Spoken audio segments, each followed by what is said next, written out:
a doutora médica ginecologista e obstetra, a doutora Paula Patrícia Costa Zanotti. Nós vamos falar sobre aí os principais problemas que as mulheres enfrentam e a mulher que vai muito mais ao médico do que os homens, diga-se de passagem. Eu queria que, inicialmente, para a gente começar o nosso bate-papo, a senhora relatasse quais são os principais problemas e que são mais comuns aí que acometem as mulheres e que obviamente vão parar lá no seu consultório. Bom dia, doutora Paula. Bom dia, Eduardo. Obrigado pelo convite. Agradeço muito estar aqui com vocês hoje. E o consultório de ginecologia, ele aborda várias áreas, né? Não só ginecologia como obstetrícia. E as queixas mais comuns dentro da ginecologia, normalmente são as queixas relacionadas a corrimentos ou as famosas leucorreias, né? As irregularidades menstruais, que podem estar relacionadas à ausência de menstruação ou ciclo excessivo, escapes no meio do ciclo menstrual e as dores pélvicas. Esses são as três situações mais comuns. Lógico que tem as outras gestações, os desejos de engravidar, os problemas familiares, emocionais, né? Que a gente não é só ginecologista, mas meio psicólogo também, né? Mas os temas mais procurados mesmo são os corrimentos, os problemas menstruais. Doutora Paula, bom dia, é um prazer recebê-la aqui na Top. E muitas mulheres, né, quase todas, elas sofrem com as TPMs. E quem está do lado das mulheres também sofre um pouco, né, por causa das mudanças de comportamento das mulheres. Por que isso acontece? Então, temos que ter muita paciência com as mulheres, porque infelizmente a situação não é fácil. A mulher que tem TPM, ela mesma faz o diagnóstico, porque ela percebe que durante um ciclo menstrual ela tem algumas alterações emocionais, às vezes até físicas. E essa mudança, ela é decorrente da mudança hormonal mesmo que ocorre durante um ciclo menstrual. A gente tem picos hormonais, quedas hormonais. Isso desencadeia umas alterações no sistema nervoso central, levando a alterações tanto psíquicas quanto físicas. Então, dentre elas, depressão, insônia, ansiedade, perda de concentração, dores articulares. Pode ter aumento da fome, como a diminuição da fome, a irritabilidade, dores nas mamas.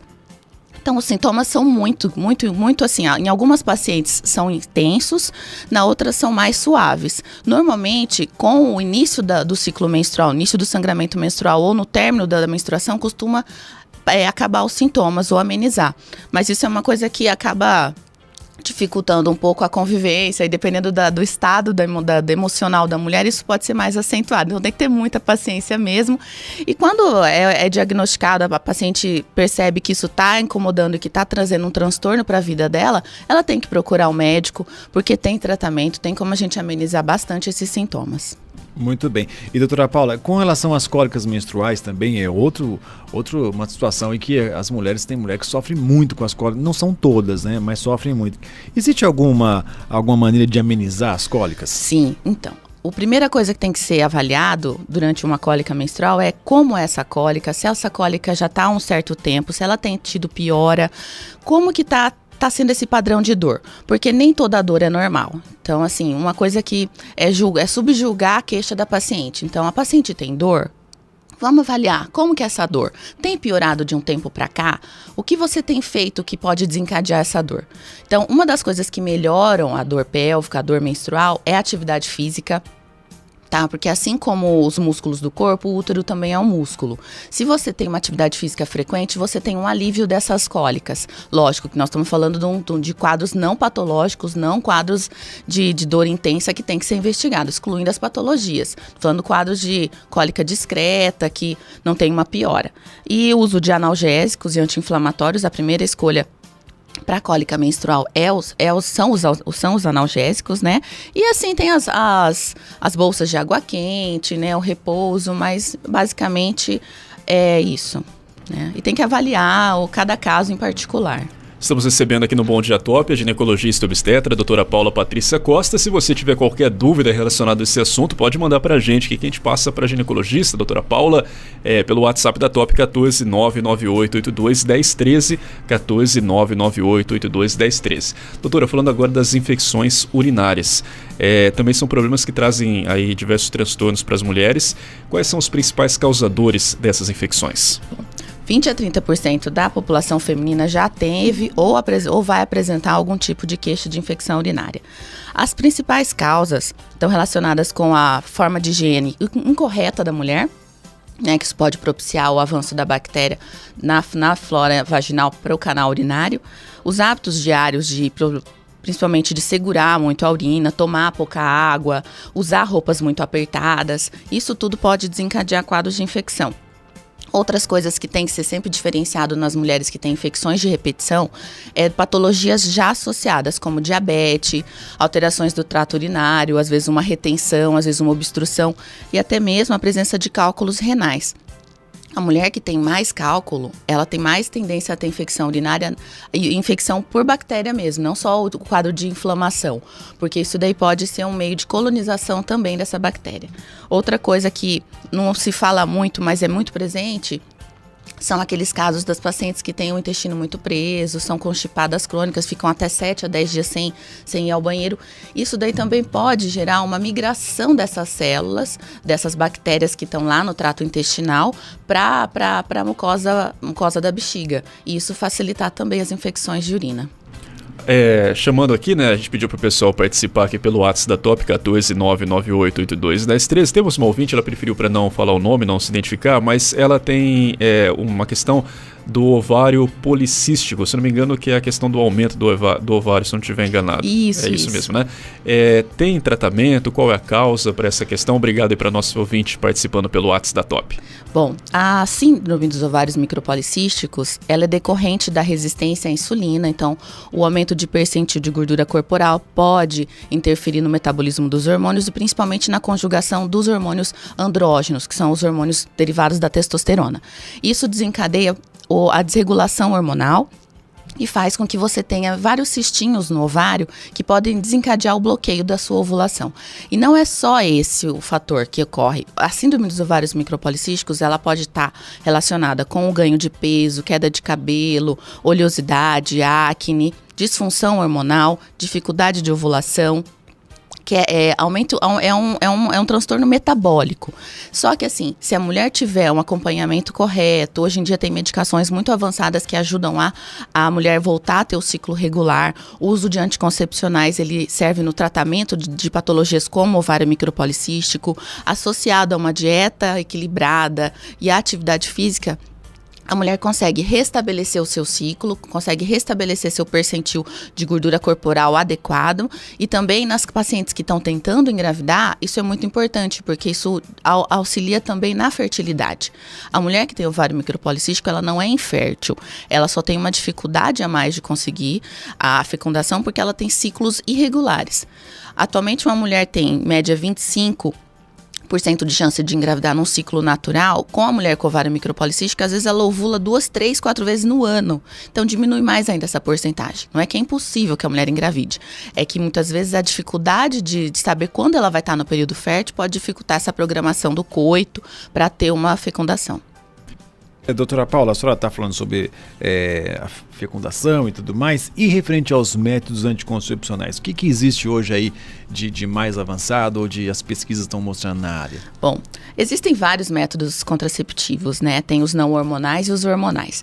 Basicamente, o que tem que ser avaliado durante a escolha de um método anticoncepcional é o perfil da paciente. Não adianta nada eu passar para uma paciente um anticoncepcional oral, um hormonal, e ela não tem um perfil apropriado para isso. Então tem que avaliar se a paciente tem algum histórico de trombose pessoal, se ela é obesa, se ela fuma, se ela pratica atividade física, se ela tem algum problema gastrointestinal, porque isso vai definir qual é a escolha do melhor método. Todos eles são muito bons, mas o perfil da paciente deve ser avaliado exatamente para poder ter uma escolha adequada.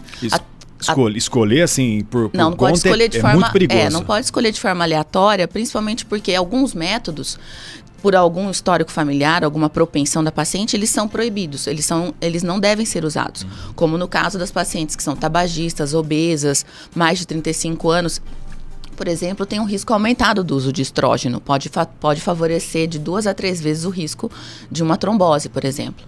Então, determinar qual é o perfil da paciente é o mais importante para a escolha do método.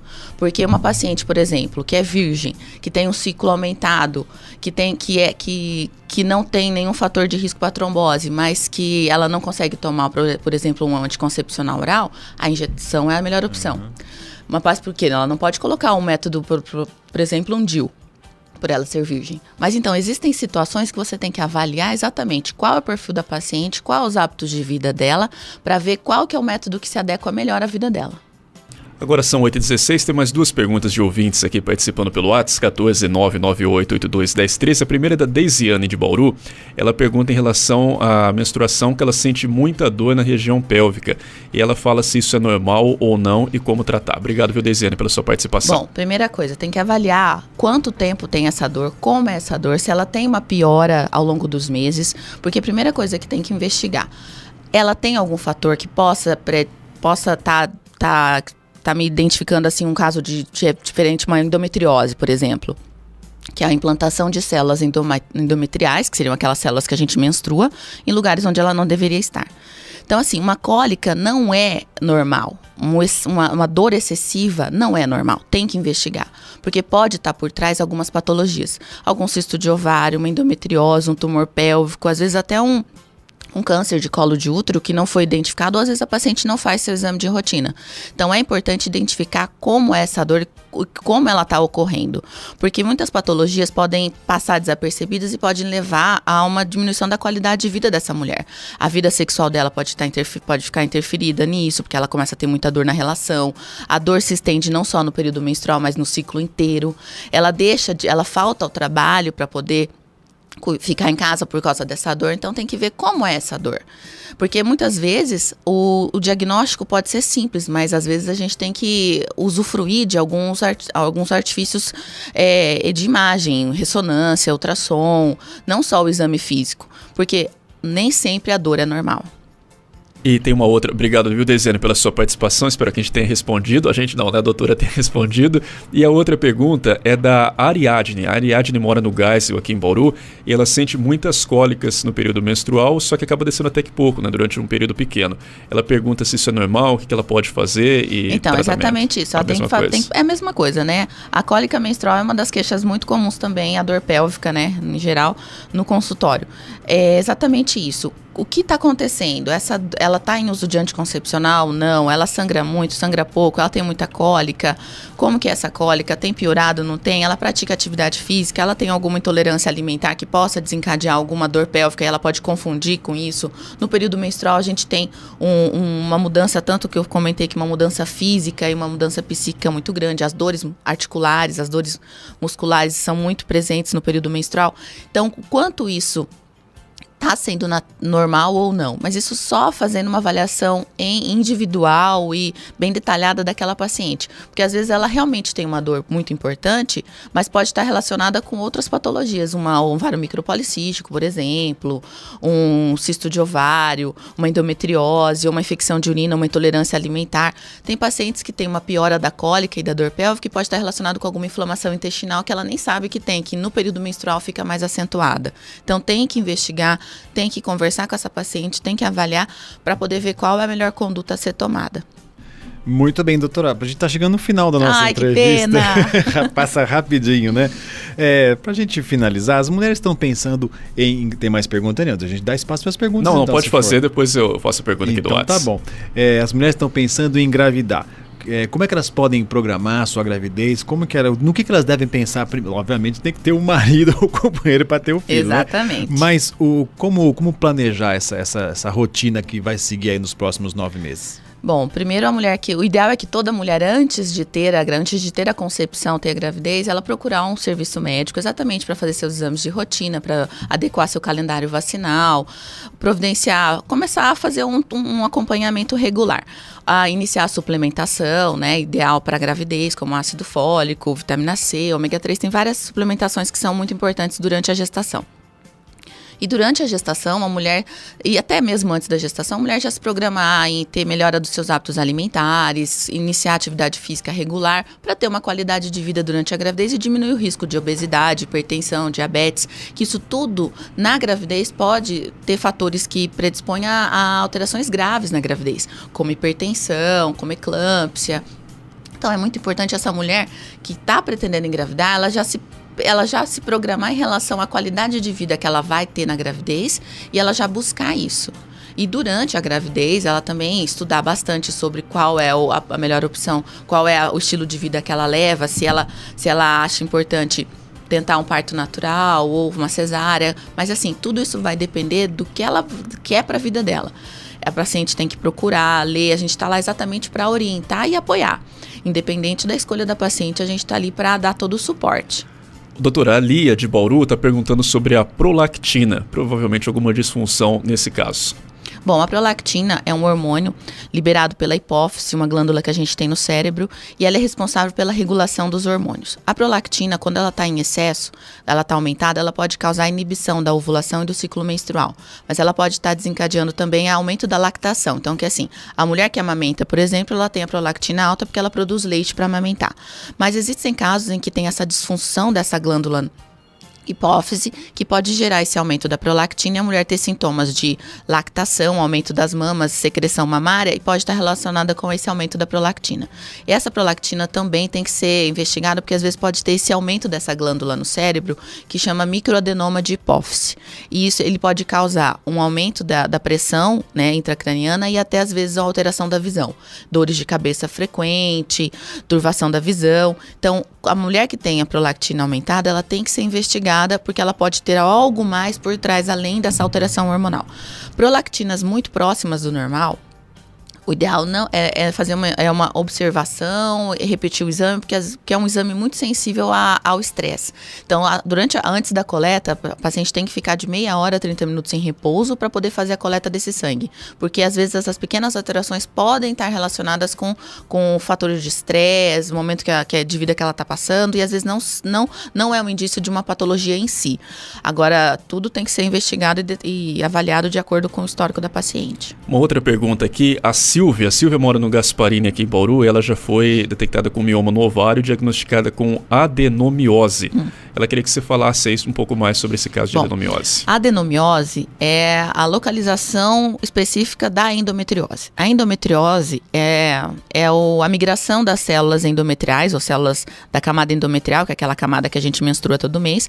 Elas podem estar implantadas em lugares diferentes da sua origem. Então, o lugar certo seria no endométrio e você menstruaria todo mês. Ele sofre uma proliferação, um aumento durante o seu período menstrual e seu ciclo menstrual. Só que essas células, quando estão implantadas dentro do músculo uterino, ela é denominada adenomiose. Então, a adenomiose é uma endometriose no útero. E tem a endometriose pélvica, que é quando tem implante dessas células na trompa, no ovário, no intestino, na bexiga. E todo mês, quando essa mulher sangra, essa célula, que seria uma menstruação, ela literalmente está ali, naquela região ali, sofrendo todo aquele processo de liberação, como se fosse um sangramento pequeno, mas que causa um processo inflamatório. É daí que vem as cólicas. A mulher que tem adenomiose, ela pode ter um aumento do útero, um inchaço do órgão, dores muito intensas e também um sangramento irregular e um fluxo aumentado, porque ela está deixando com que o músculo do útero fique inchado. As pacientes que têm implante de endometriose nos ovários, nas trompas e na região pélvica, ela pode ter um aumento da dor, aderências, dor na relação e às vezes até tumores. Quando a endometriose está localizada no ovário, por exemplo, ela pode dar um endometrioma, que é um tumor de endometriose, que pode romper, pode dar sangramento, pode torcer e pode ter uma dor muito intensa. Então, a adenomiose nada mais é do que uma denominação da localização da endometriose, que é exclusiva do músculo uterino. Muito bem. Mais perguntas, Daniel? Não, né? Tem mais uma aqui, mas pode fazer a sua aí. Não, eu pra mim já acabei. Aliás, tá bom o programa porque tem bastante participação do ouvinte. Isso é bacana. Ginecologia é muito gostoso, adoro. A pessoa que não mandou o nome, vamos perguntar aqui, eu vou fazer a pergunta, depois eu pergunto o nome aqui da pessoa. Ela perguntando se quem fez hackeadura tem risco de engravidar. Bom, o risco existe, não é 100%, tá? A porcentagem é muito baixa, é menos de 1 para mil mulheres. Mas, assim, se depende da técnica que foi usada, tudo, o risco é muito baixo. Mas, assim como qualquer método, não é 100%, né?